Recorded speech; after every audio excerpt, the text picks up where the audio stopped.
Bismillahirrahmanirrahim. Assalamualaikum warahmatullahi wabarakatuh. Innal hamdalillah nahmaduhu wa nasta'inuhu wa nastaghfiruh wa na'udzu billahi min shururi anfusina wa min sayyiati a'malina. May yahdihillahu fala mudhillalah wa may yudlilhu fala hadiyalah. Asyhadu an la ilaha illallah wahdahu la syarikalah wa asyhadu anna Muhammadan abduhu wa rasuluhu la nabiyya ba'dah. Allahumma salli wa sallim ala hadha nabil karim wa ala alihi wa ashabihi wa man tabi'ahum bi ihsanin ila yaumiddin. Wa qala Allah ta'ala fi kitabil karim ya ayyuhallazina amanu taqullaha haqqa tuqatih wa la tamutunna illa wa antum muslimun. Ya al-haq adkhalna mudkhala sidikin wa akhrijna mukhraja sidikin wa ja'alna min ladunka sultanan nasira. Ja'al haqq wa zahaqal batil innal batila kana zahuqa.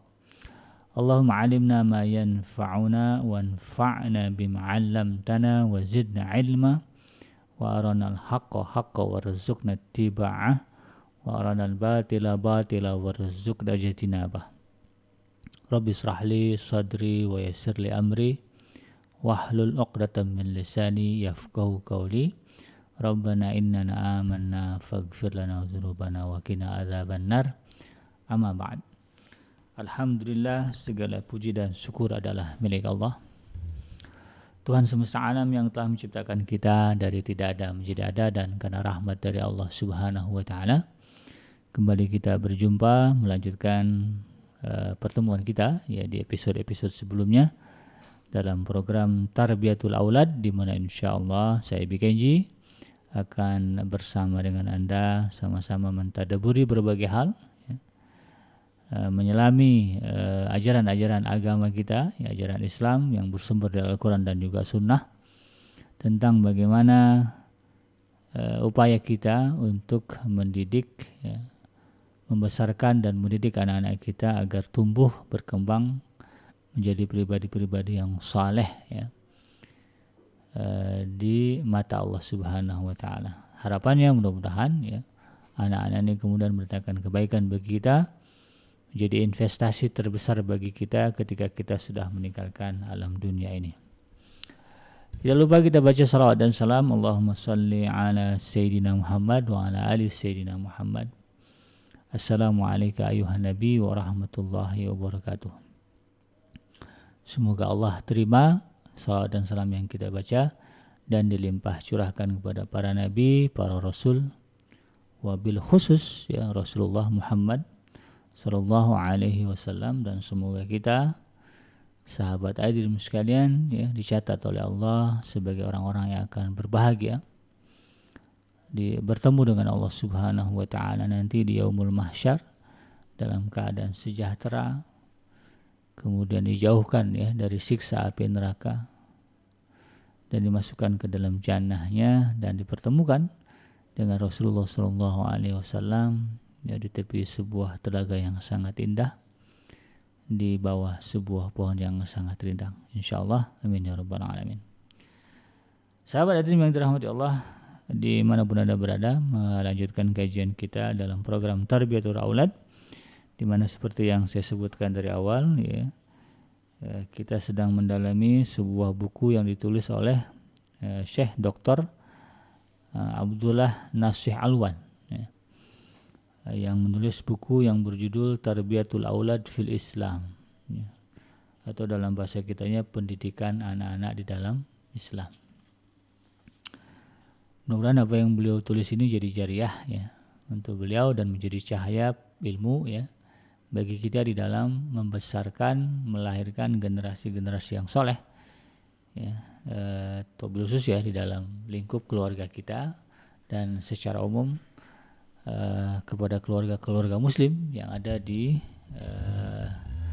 Indonesia ya, dan semoga harapannya kalau banyak orang-orang soleh di negeri kita di Indonesia ini ya di tahun 2045 nanti ya, di mana visi negara kita itu maju di tahun 2045 ya. Mudah-mudahan di tahun 2045 itu ya perjuangan kita untuk membangun generasi yang soleh hari ini ya, buahnya akan kita petik ya. Buah di dunia lah ya, Buah di dunia ketika kita menyaksikan mereka anak-anak yang berada di tahun 2045 adalah orang-orang yang memimpin, ya, memimpin dan memajukan bangsa ini, sehingga mudah-mudahan negeri kita menjadi sebuah negeri yang disifatkan sebagai baldatun thayyibun wa rabbun ghafur, ya, negeri yang baik yang senantiasa mendapatkan ampunan dari Allah Subhanahu wa taala sebagai Tuhan pencipta alam semesta ini.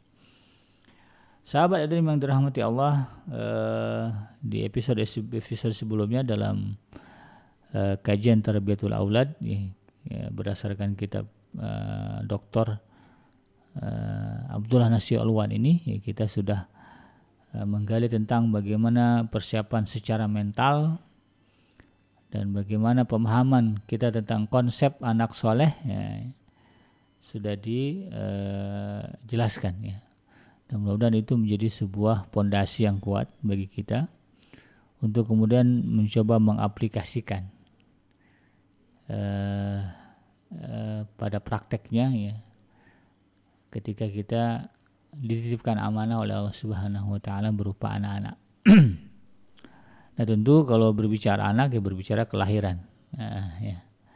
Dan di kesempatan ini juga saya doakan, ya, mungkin bagi Anda sahabat iDream Radio dan juga sahabat iDream TV, ya, yang sudah sekian tahun, ya, menunggu kelahiran, ya, seorang anak dalam rumah tangganya, ya, di tengah-tengah pernikahan yang sudah sekian lama, ya, mudah-mudahan, ya, dengan rutin mendengarkan kajian ini, ya, ilmunya bertambah, sehingga mudah-mudahan, ya, nanti Allah Subhanahu wa taala menilai, wah, sudah siap, ya, ilmunya sudah punya, ya, pemahamannya sudah ada, sudah siap diberi anak. Mudah-mudahan itu menjadi asbab bagi Anda, ya, yang belum punya keturunan, yang belum punya anak, diberikan keturunan atau anak oleh Allah Subhanahu wa taala. Amin ya rabbal alamin.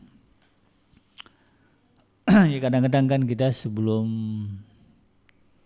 punya mobil gitu, ya, harus pikirin dulu garasinya, mau ditaruh di mana nih mobil gitu, ya. Siapkan dulu SIM-nya, ya, surat izin mengemudinya, ya.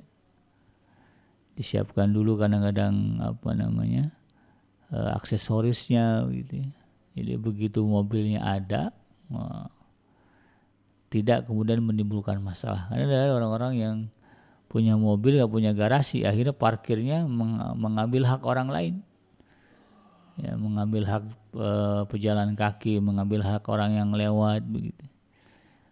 Itu kan satu kezaliman. Nah, bisa jadi dalam konteks kita sebagai makhluk sosial mungkin ada di antara kita yang mungkin belum paham itu, ya, berbicara tentang anak. Ya, mikirnya itu alamiah gitu, ya. Nikah, saya subur, istri subur atau pasangan saya subur, kemudian terjadi percampuran, ya, hubungan seksual, kemudian efek dampaknya, ya, hamil. Tapi nggak juga begitu ternyata, ya. Nggak juga begitu, ya, tidak semudah itu. Nah, bisa jadi, ya, dalam konteks hal ini, ya, ada orang kita yang mungkin belum mempersiapkan diri tentang bagaimana menjadi ayah dan ibu yang baik, agar kemudian anak-anak ini tidak menjadi anak-anak yang akan membuat kezaliman dan kerusakan. Ya, menjadi anak yang suka mengambil hak orang lain gitu. Nah, itu kita persiapkan dari sekarang, ya, ilmunya kita sudah gali, ya, mudah-mudahan ketika memang pemahaman sudah berubah, oh ternyata begini, ya, jadi ayah, begini jadi ibu, ya, begini cara menyambut anak, begini cara memberikan nama anak. Mudah-mudahan dengan demikian, ya, perubahan itu membawa juga, ya, kepada perubahan fisik, sehingga kemudian, ya, Allah berikan jalan kemudahan bagi pasangan, ya, Anda yang mungkin punya masalah, ya, dari sisi medis, ya, semoga Allah berikan kesembuhan sehingga bisa melahirkan keturunan. Kadang-kadang kalau bab medis, ya, tidak hanya perempuan, ya, yang bermasalah, ya. Kan ada istilah mandul, ya. Mandul itu kan bisa pada perempuan, bisa juga pada laki-laki. Nah, ketika berbicara kelahiran, bagaimanakah sosok seorang muslim, seorang mukmin menyambut ya kelahiran anak yang menjadi amanah dari Allah Subhanahu wa taala. Ini yang kemudian kita coba gali dan pelajari di kesempatan ini ya.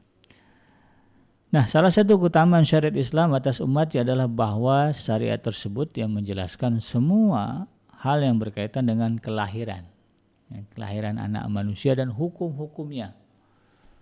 Nah, Islam ini kan agama yang sempurna. Ya kan Allah sudah sebutkan al-yauma akmaltu lakum dinu al-yauma akmaltu lakum dinukum ya wa atmamtu alaikum ni'mati wa raditu lakumul Islam madina. Itu Allah sudah sebut. Ya, aku telah sempurnakan nikmatku kepadamu. Ya, nikmat yang mana yang Allah sebut itu Al-Quran, ya, yang paling besar. Ya sudah Allah sempurnakan. Wa raditu lakumul Islam madina, dan Allah ridho kita Islam itu sebagai agama buat kita. Ya. Nah, maka kemudian segala sesuatunya kita harus melihat dari kacamata ini, kacamata Islam, kacamata syariat. Ya. Nah, selain itu juga Al-Quran atau syariat juga kemudian sudah juga memberikan penjelasan ya terkait dengan segala hal yang berkaitan dengan dasar-dasar pendidikan yang penting ya, yang urgent, sehingga kemudian seorang ayah, seorang ibu ya yang dalam tanda petik menjadi pendidik ya, menjadi murabbi ya gitu ya dalam bahasa Arabnya. Ini kemudian jadi faham ya urusan yang wajib dia pikul terhadap anak yang dilahirkannya. Kan ada hal-hal yang memang wajib gitu ya, tidak bisa tidak, dan itu kemudian harus diketahui ya. Dan berapa banyak pasangan muslim hari ini karena kekurangan ilmu ya nggak mau ngaji gitu, padahal ngaji ini mudah banget sekarang kalau mau ngaji ya, tinggal gerakin jari ya sudah bisa cari pengajian. Kalau dulu kan kadang-kadang kalau mau ngaji harus keluar rumah ya, cari informasi di mana pengajian. Sekarang mah mudah ya, tinggal gerakan jari saja, asal ada pulsa sama kuota lah gitu ya, kuota internet, insya Allah mudah. Makanya nggak ada alasan lagi kemudian kita tidak tahu ya. Kalau ada yang masih tidak tahu, ini menjadi persoalan ya. Dan kita dapati masih ada orang-orang yang pasangan-pasangan yang tidak mengetahui kewajiban apa yang harus dia laksanakan ya, berdasarkan perintah syariat ya, seajaran Islam ketika ia mendapatkan anak. Ya. Dan tentu ya alangkah layaknya ya, bagi siapa saja yang memiliki tanggung jawab pendidikan untuk melaksanakan kewajibannya sesempurna mungkin sesuai dengan penerapan dan pelaksanaan yang telah diajarkan oleh Islam dan yang telah digambarkan oleh Rasulullah SAW sebagai murabbi kita ya, yang paling utama, sebagai pendidik pertama dari umat ya, umat Islam sedunia sejagat ini ya, Rasulullah SAW. Nah, apa saja ya, ketika kemudian Allah Subhanahu wa taala memberikan kita amanah berupa anaknya. Apa yang kemudian hendaknya penting ya, bahkan mendekati wajib ya, yang harus dilakukan oleh seseorang ya ketika kemudian mendapatkan anugerah kelahiran anak. Yang pertama ya, memberikan ucapan selamat dan rasa turut gembira ketika seseorang melahirkan. Ya. Ini dianjurkan kepada setiap muslim untuk memberikan ucapan selamat dan turut bergembira kepada saudara muslim lainnya yang diberikan anugerah anak. Ya.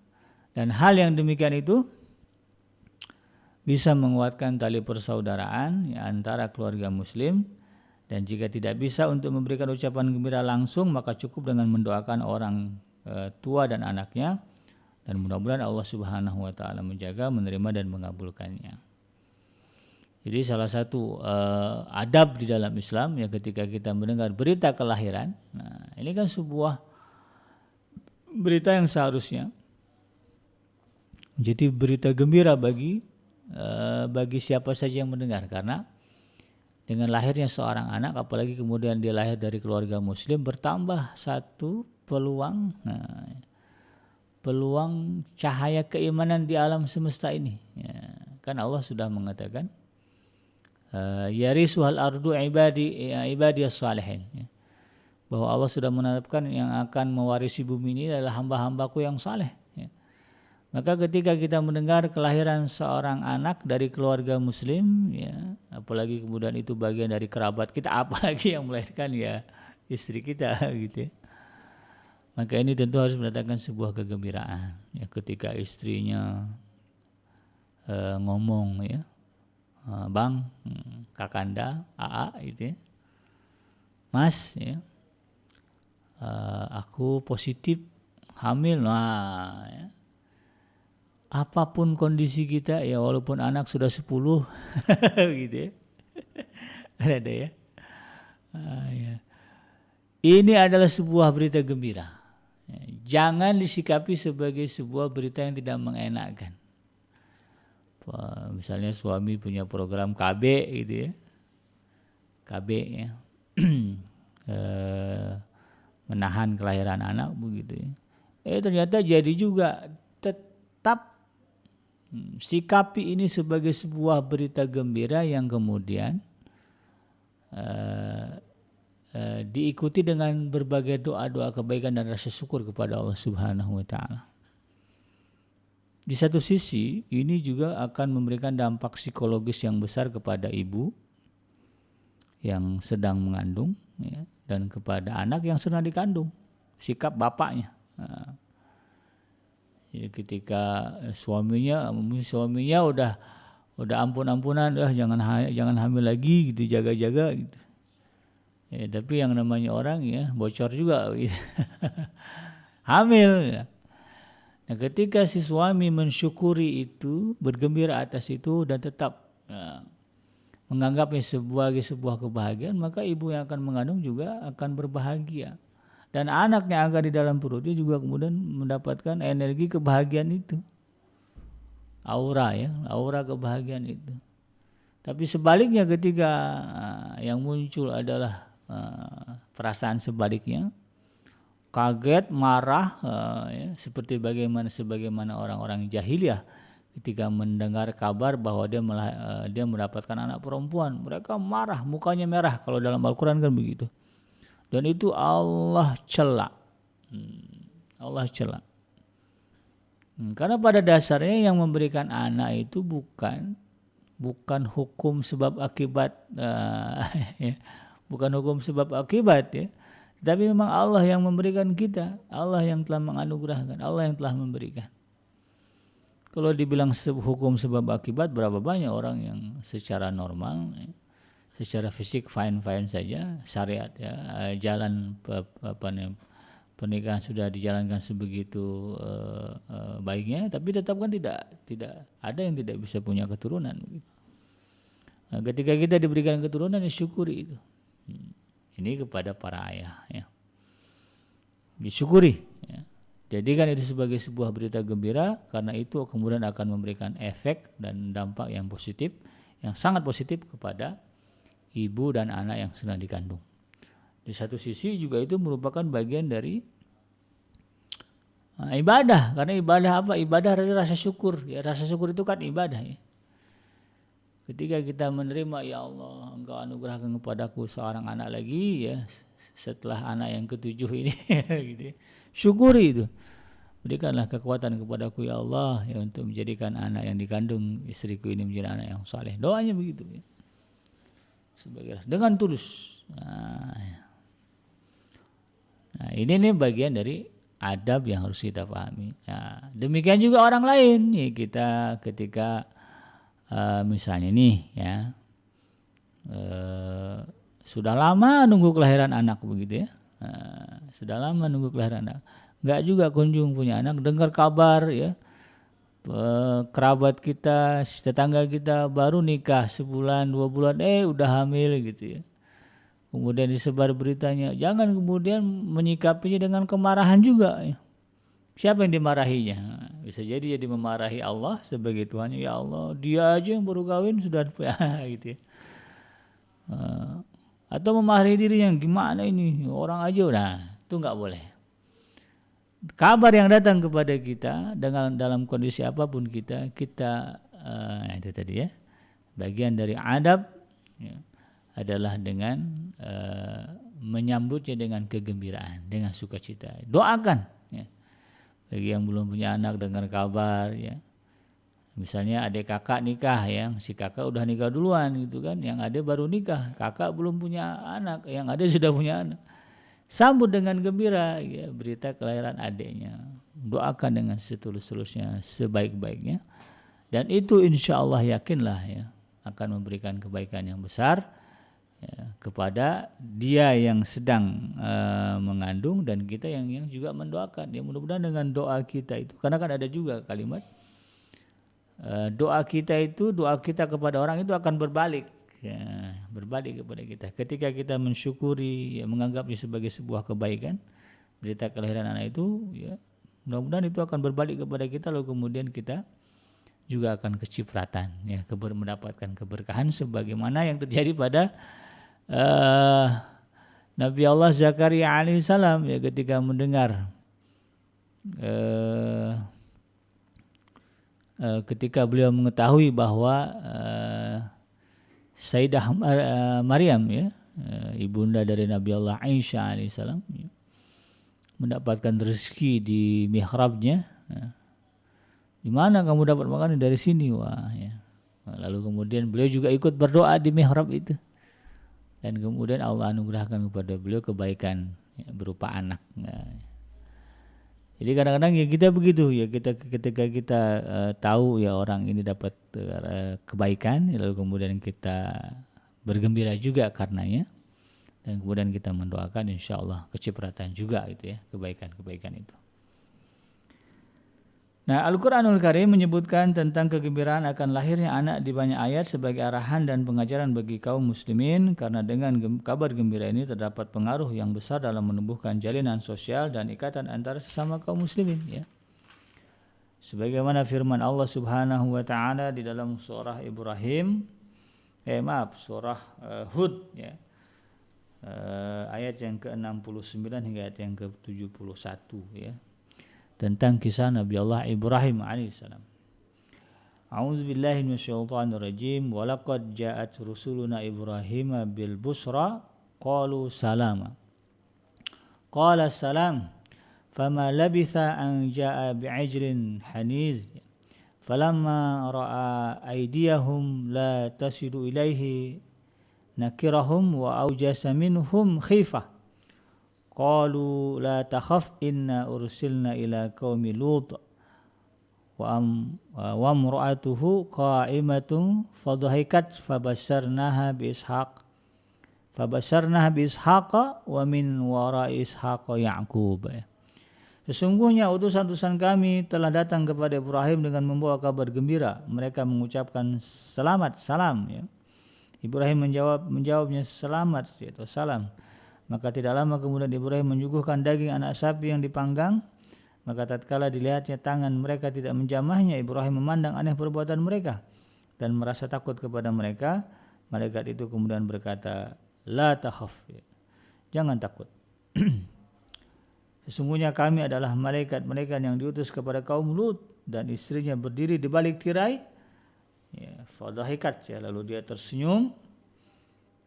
Maka kami sampaikan kepadanya berita gembira tentang kelahiran Ishak tentang kelahiran Ishak, dan dari Ishak akan lahir putranya yang bernama Ya'qub. Allah Subhanahu wa taala juga berfirman tentang kisah Nabi Allah Zakaria alaihissalam di dalam surah Ali Imran ayat yang ke-39 ya. Fanadatul malaikatu wa huwa qa'imun yusalli fil mihrab. Annallaha yubashshiruka bi Yahya. Kemudian malaikat Jibril memanggil Zakaria sedang ia tengah berdiri melakukan salat di mihrab.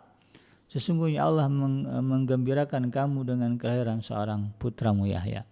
Jadi redaksi kedua ayat ini, kedua pembahasan ayat yang saya baca tadi, Allah menyebutkan bahwa kelahiran anak adalah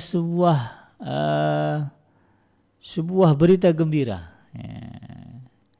Maka kalimat yang digunakan ya annallah yubasyiruk ya kepada Nabi Allah Yahya alaihissalam, bahwa Allah memberikanmu kabar gembira ya. Ya, dan kepada Nabi Allah Ibrahim alaihissalam Allah katakan fabasyarnaha bi Ishaq ya. Dan kami kabarkan kepada mereka kabar gembira tentang kelahiran Ishak. Jadi kalau Allah Subhanahu wa taala menyebut kelahiran anak adalah sesuatu yang menggembirakan, lalu kemudian kita justru merasakan kesedihan, merasakan kemarahan, ya, merasakan ketidaksukaan, ini tentu menentang Allah Subhanahu wa taala yang memberikan anak. Ini itu bukan sikap seorang muslim. Ya, dalam kondisi apapun kita, ketika kita mendengarkan kabar akan lahirnya kabar lahirnya anak, ya, maka kita menganggap itu adalah bagian dari sebuah kabar gembira dan kita kemudian menyikapinya dengan kegembiraan, dengan rasa syukur, ya, turut bersukacita ya, kepada siapapun yang kemudian mendapatkan anugerah anak. Ya. Dalam ayat lain juga sama ya, Allah Subhanahu wa taala berfirman di dalam surah Maryam ayat yang ke-7, ya Zakaria inna nubasyiruka bi ghulamin ismuhu Yahya lam naj'al lahu min qablu samiyya. Sungguhnya kami memberi kabar gembira kepadamu tentang seorang anak yang namanya Yahya yang sebelumnya kami belum pernah menciptakan orang yang serupa dengan dia. Kalimatnya sama ya, inna nubasyiruka ya, kami memberikanmu kabar gembira.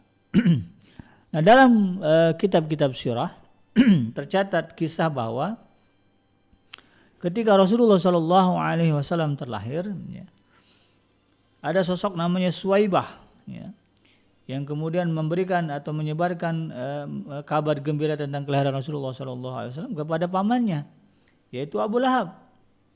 Nah, sedangkan ia adalah tuannya.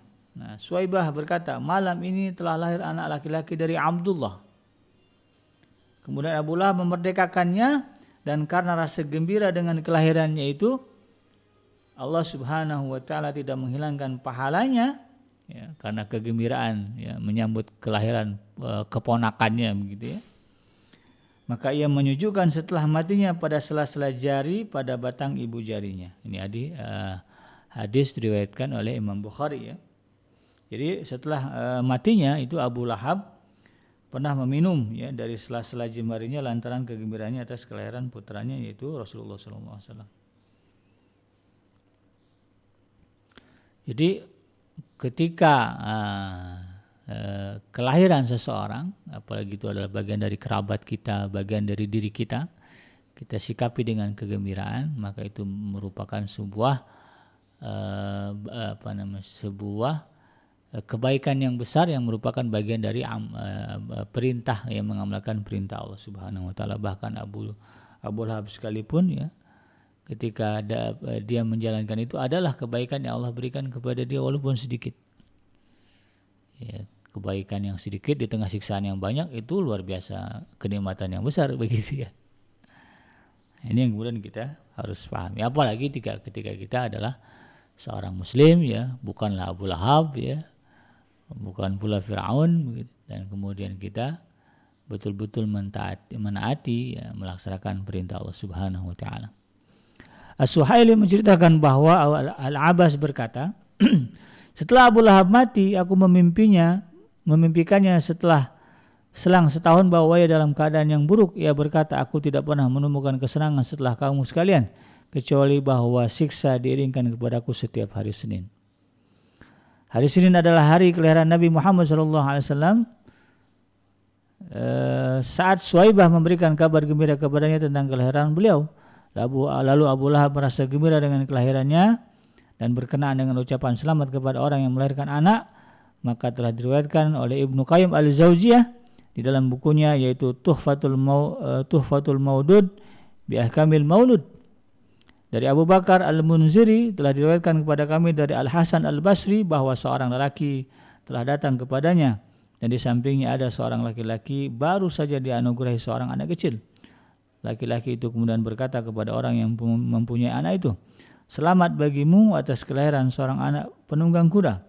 Al-Hasan berkata kepada lelaki itu, Apa pedulimu? Apakah dia seorang penunggang kuda atau dia seorang penunggang keledai? Laki-laki itu bertanya, jadi bagaimana kami harus mengucapkannya? Al-Hasan Basri kemudian menjawab, katakanlah, ya, burika laka fil mauhub wa syakartal wahib waruzikta birrahu wa balagu asyuddah.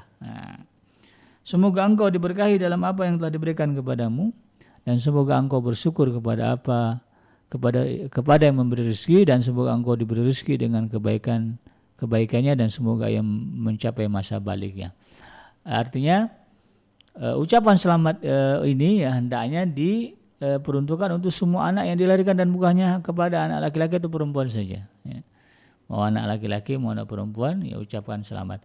Dan ya sebagaimana yang tadi dikisahkan ya dari itu tadi ya, dari Ibnu Qayyim al-Jauziyah terkait dengan doa, ya ucapan apa yang layak kita berikan kepada orang yang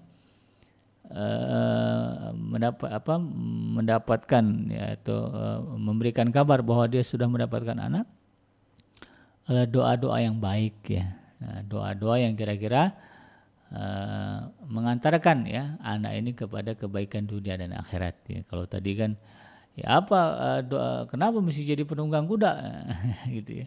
Kalau dia jadi penunggang keledai emang kenapa begitu ya. Emang jelek gitu ya. Nah, kan ada orang bilang mudah-mudahan jadi presiden begitu. Emangnya harus jadi presiden? Nah, kalau dia jadi orang biasa emang nggak ada masalah. Jadi doanya bukan doa yang spesifik seperti itu, tapi doa yang umum. Ya semoga Allah menjadikannya anak yang soleh ya. Semoga Allah menjadikan dia sebagai pemimpin gitu ya. Atau semoga Allah dia menjadikannya sebagai anak yang berbakti ya, kepada Rabbnya gitu ya, kepada kedua orang tuanya dan kepada bangsanya, dan semoga Allah menjadikan dia orang yang selalu diberkahi ya, diberikan keselamatan dan kesehatan. Itu kan umum doanya. Itu sebagaimana diajarkan oleh Al-Imam Hasan Al-Basri ya. Dan ini juga umum ya, tidak hanya kepada anak laki-laki tetapi juga kepada anak perempuan. Dan alangkah baiknya kata Dr. Nasih Alwan ya, bahwa jika kaum muslimin kemudian membiasakan ini ya sebagai sebuah sunnah ya yang diamalkan di tengah-tengah masyarakat ya, supaya kemudian ikatan mereka menjadi kuat dan hubungan mereka menjadi semakin baik sepanjang masa. Jadi dihidupkan di kalangan kita kaum muslimin ya, ketika kita punya anak ya, maka disunnahkan mengabarkan kelahiran anak ini ya, sebagaimana dilakukan oleh Rasulullah SAW ya, ketika beliau punya anak ya. Bahkan ini menjadi sebuah tradisi ya, di kalangan bangsa Arab ketika itu, kalau punya anak diumumkan gitu ya. Ini saya punya anak, ya, istri saya sudah melahirkan, saya kasih nama anak ini. Makanya salah satu sunnahnya juga segera memberikan nama ya. Sehingga kemudian orang ya turut bergembira dengan kelahiran dari anak kita ya. Ini dan ya itu tadi ya, di satu sisi ada orang-orang yang doanya makbul lalu kemudian memberikan doa, wah ini satu kebaikan yang besar bagi kita. Jadi kalau istri kita hamil lalu kemudian melahirkan, jangan diam-diam baik ya, kalau kata orang Betawi gitu. Jangan diam-diam aja ya, tapi umumkan sebagai sebuah bentuk mengamalkan sunnah dan juga perintah Allah Subhanahu wa taala, bahwa kita sedang bergembira atas kehamilan istri kita, dan kita sedang bergembira atas kelahiran dari anak-anak kita.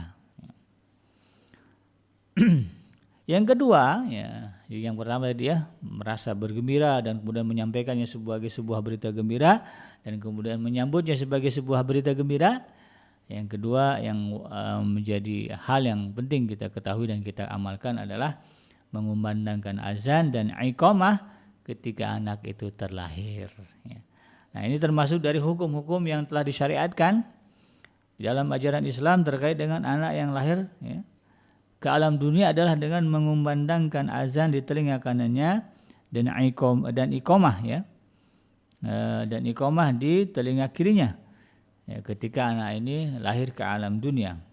Hal ini sebagaimana yang diriwayatkan oleh Abu Daud dan At-Tirmizi dari hadis ya, yang sanadnya dari Abu Rafi ya, ia berkata, ra'aitu Rasulullah sallallahu alaihi wasallam azana fi uzunil Hasan ibn Ali hina waladathu. Jadi kata Abu Rafi ya berkata ya, aku telah melihat Rasulullah sallallahu alaihi wasallam ya mengazankan, yaitu mengumandangkan azan fi uzunil Hasan bin Ali ya, di telinga Hasan bin Ali, cucunya beliau ya, berarti cucu Rasulullah, ketika ia terlahir ya, ketika dia dilahirkan ke alam dunia. Ya, hina waladatu Fatimah ya, ketika Fatimah melahirkannya. Diriwayatkan oleh Al-Baihaqi dan Ibnu Sunni dari hadis Hasan bin Ali dari Rasulullah sallallahu alaihi wasallam, ya, man wulida lahu mauludun fa'azana fi uzunihi al-yumna wa aqama fi udhunil yusra lam tadurruhu ummus sibyan. Nah, ini penting nih ya. Siapa, kata Rasulullah sallallahu alaihi wasallam ya, siapa yang dianugerahi seorang anak kemudian dia mengumandangkan azan pada telinga kanannya dan iqamah pada telinga kirinya, maka anak yang baru lahir itu tidak akan terkena bahaya dari setan yang diberi nama Ummu Sibyan. Ummu Sibyan ini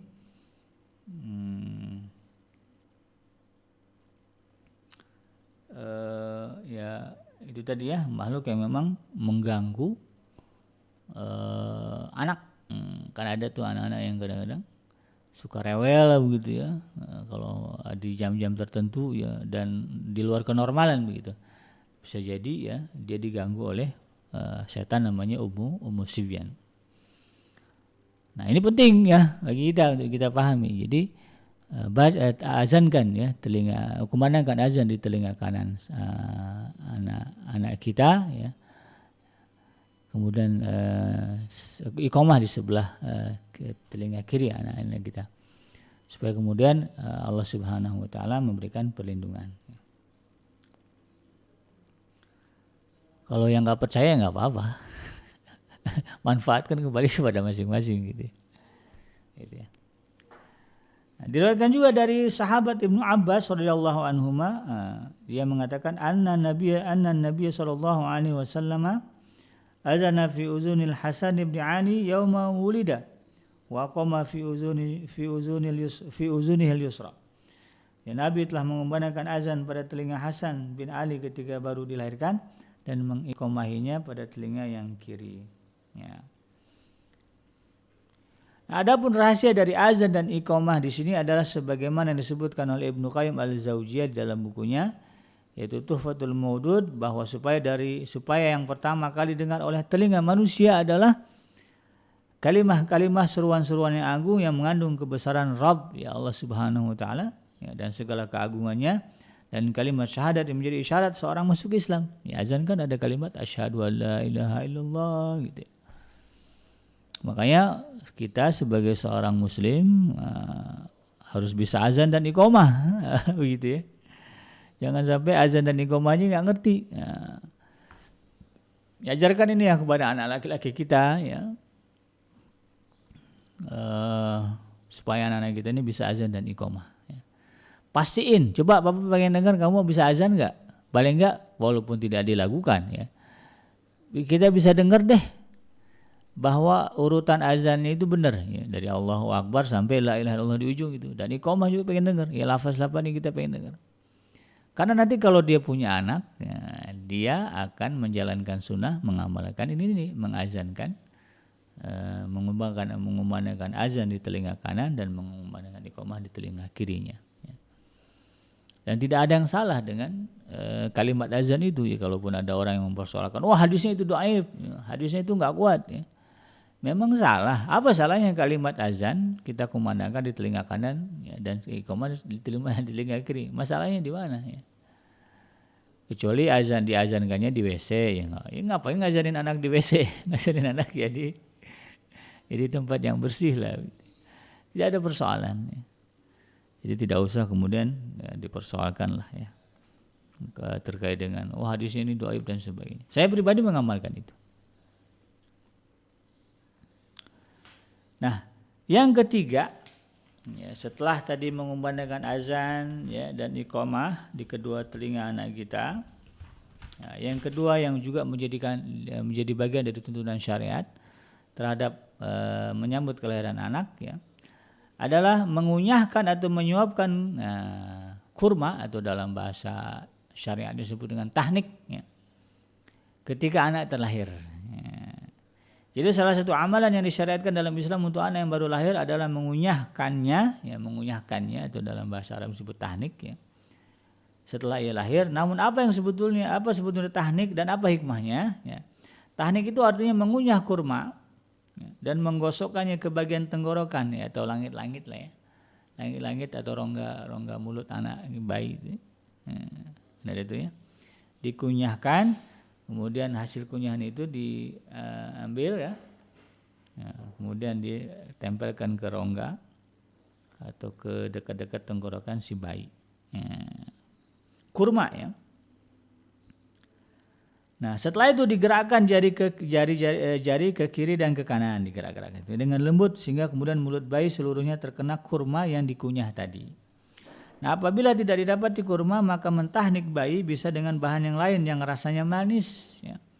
Seperti misalnya saripati gula yang dicampur dengan air bunga, ya, sebagai bentuk meneladani Rasulullah SAW. Jadi Rasulullah ini mentahnik bayi-bayi yang baru lahir, ya.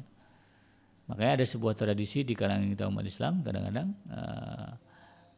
kita punya guru, kita yakini kesolehannya, maka kemudian ketika bayi kita lahir, kita bawa ke rumah guru kita, minta guru kita yang mulia itu mentahnik anak kita. Ini juga bagian dari sunnah yang dilakukan oleh para sahabat Rasulullah SAW. Ya. Jadi itu, ya, dikunyahkan kurma. Kalau nggak ada kurma, boleh misalnya saripati gula, kan ada kalau gitu gula merah, ya, gula merah, itu gula Jawa gitu, ya, campur air dikit, ya. Kemudian kita kunyah-kunyah di mulut kita, lalu kemudian ambil kunyahan yang dari mulut kita itu, ya, dengan jari kita tempelkan sedikit ke rongga mulut anak kita. Ya. Nah hikmah dari amalan tersebut, yang menurut Dr. Abdullah Nasir Alwan ini, ya, adalah menguatkan syaraf-syaraf mulut dan tenggorokan dengan gerakan lidah dan tulang rahang bawah dengan jilatan, sehingga kemudian anak siap untuk menyusu dan meminum air susu secara alami. Dan diutamakan orang yang mentahnik bayi tersebut adalah orang yang memiliki ketakwaan dan kesolehan pribadi sebagai penghantar keberkahan dan harapan supaya anak-anak ini kelak menjadi pribadi yang juga memiliki ketakwaan yang baik, ya. Adapun hadis-hadis yang dijadikan dalil oleh para fuqaha, dalam menetapkan sunnahnya mentahnik ini adalah di antaranya hadis yang disebutkan yang dalam Sahihain, ya, dari hadis Abi Burdah bahwa Abu Musa berkata, ya, aku telah dikaruniai seorang anak, kemudian aku membawanya kepada Nabi SAW. Lalu beliau menamakannya Ibrahim dan menggosok-gosokkan langit mulutnya dengan sebuah kurma serta mendoakannya dengan keberkahan, dan setelah itu beliau menyerahkannya kembali kepadaku. Ini dilakukan oleh para sahabat, ya. Disebutkan juga dalam Sahihain, ya, dari hadis Anas bin Malik radhiyallahu anhu, ia berkata, diceritakan bahwa anak Abu Talhah sakit, lalu kemudian Abu Talhah keluar, kemudian anaknya meninggal. Ketika Abu Talhah kembali pulang, ia bertanya, bagaimana keadaan anakku? Ummu Sulaim menjawab, dia tenang seperti sedia kala. Lalu kemudian dia melayani Abu Talhah, menghidangkan makanannya dan kemudian menggaulinya. Setelah itu kemudian Ummu Sulaim berkata, kuburkanlah anakmu. Ya, Abu Talhah kemudian mendatangi Nabi dan bercerita tentang peristiwa itu, lalu kemudian Nabi mendoakan mereka agar mendapatkan keturunan yang saleh, dan kemudian ternyata betul, ya, Abu Salamah, ya, mendapatkan anak, ya, dari hasil hubungan seksualnya bersama istrinya di malam itu, di malam kabar anaknya wafat, begitu, ya. Dan kemudian setelah anak itu lahir, ya, ini Sayyidina Anas bin Malik menjadi saksi, ya, Abu Talhah membawa anak itu, lalu kemudian ditahnik oleh Rasulullah SAW, dan kemudian Rasulullah memberi namanya Abdullah. Dalil yang ketiga, ya, Al-Khalal berkata, aku telah diberi kabar oleh Muhammad bin Ali, ia berkata bahwa ia pernah mendengar ibu anak Ahmad bin Hanbal. Nah ini Imam Ahmad bin Hanbal, ya. Ibu anak mendengar bahwa ibu anak Ahmad bin Hanbal berkata, ketika aku merasakan sakit karena melahirkan anak, tuanku sedang tidur, kemudian aku berkata kepadanya, wahai tuanku, aku ini mau mati. Ia berkata, semoga Allah menghilangkan sakitmu. Kemudian ia melahirkan Sa'id. Lalu ia berkata, berikanlah buah kurma itu. Kami mempunyai kurma dari Mekah.